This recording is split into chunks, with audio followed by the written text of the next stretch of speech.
guys, welcome back. I'm Chef Ben here again today for Maggie, and today I'm going to be showing you how to do a saltfish and cassava. Now I know this is a really common dish and we tend to eat it a lot during this Lenten season or on a Friday, but I'm going to show you a little twist on our usual saltfish and cassava. We're going to be making this one into a casserole. So the first thing that you want to do is get your cassava boiling. I have a couple pounds of cassava that I have already peeled and I've cut it up into small pieces. So here I have a pot of water.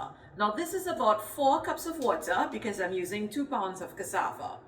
I'm going to put 4 onion and garlic Maggi cubes. I've already put 3 in there and my water is just warm at this point. I'm just going to crumble my last cube into my water.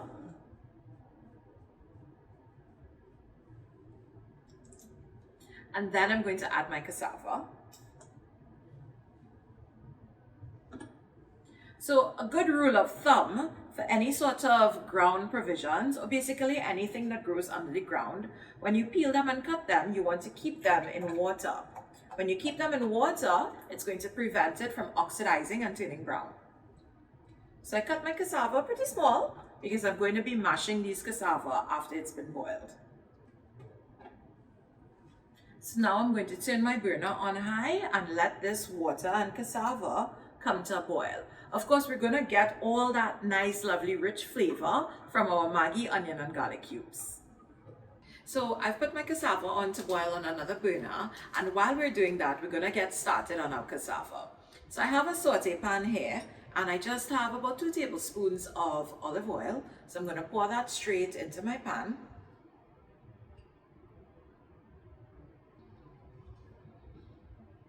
I'm going in with some chopped onion.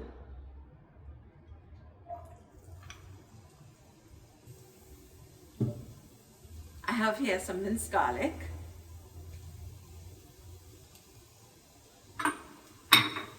And some grated carrots.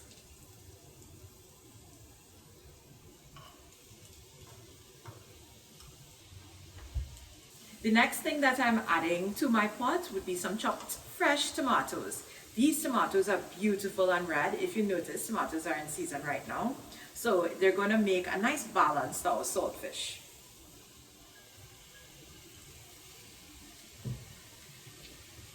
So now I'm going to allow all these veggies and our onion and garlic to cook for about 3 minutes. Then I'm going to be adding our saltfish. Now, I've already soaked my saltfish and then I boiled it to remove the salt because there's a lot of salt in that saltfish, too much for our dish.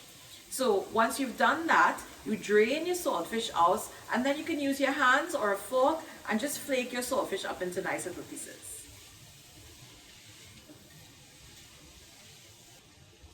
Okay guys, so let's just allow this to all come together for about 3 minutes or so.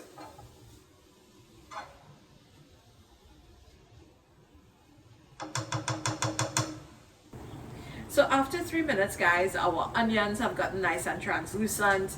You get a mixture of smells from that garlic that is now cooked. So into my cassava, no, I have no cassava in here yet. Into my carrots and onions, I'm adding some of our Maggi mild pepper sauce because I don't like it too spicy. Of course, if you are a pepper mouth, there is a hot and spicy pepper sauce that you could totally use in here as well.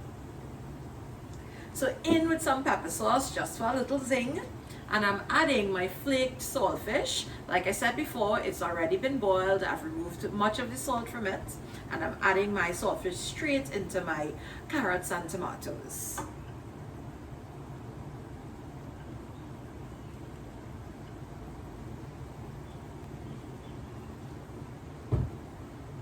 So once you've done that, you just want to mix everything well to incorporate it.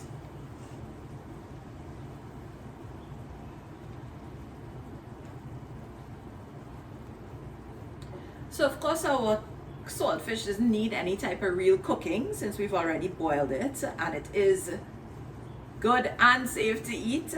Our tomatoes are cooked, our onions are cooked. So you don't really need to leave this on the heat for very long.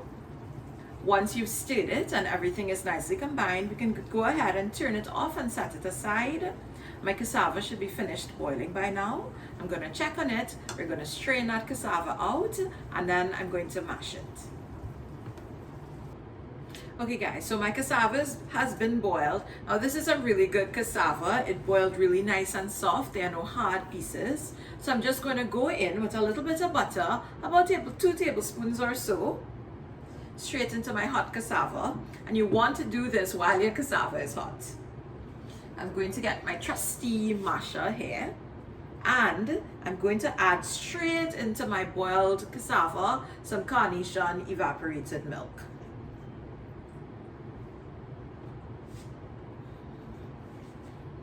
And then just like if you were making mashed potatoes, get in there and mash your cassava.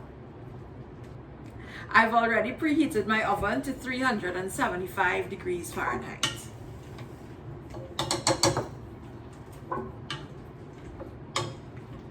Once that is done, I'm going to go ahead and layer my saltfish and tomato mixture. So just using my spoon, I'm going to spread this out on the bottom. And then I'm going to add my cassava straight on the top. So now just use a spatula or the back of a spoon, and you want to just evenly as possible spread your cassava on top of your saltfish mixture. And of course, now I'm going in with our grated cheese. So you can put as much or as little as you like. I want it to be a bit cheesy. So once you spread your cheese out, go ahead and put it in a preheated oven. This is only going to take 15 to 20 minutes until the cheese is nice and melty. When your casserole has come out of the oven, you need to be patient. Wait until it has cooled thoroughly, and then you can cut it. So I'm going to cut straight into this one.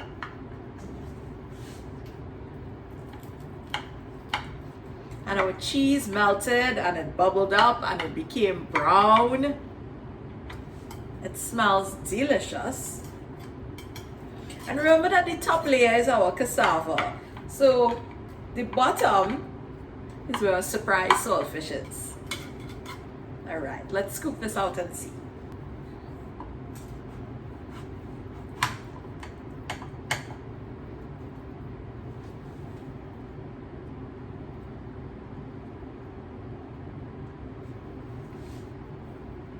Let me turn this around so you can see.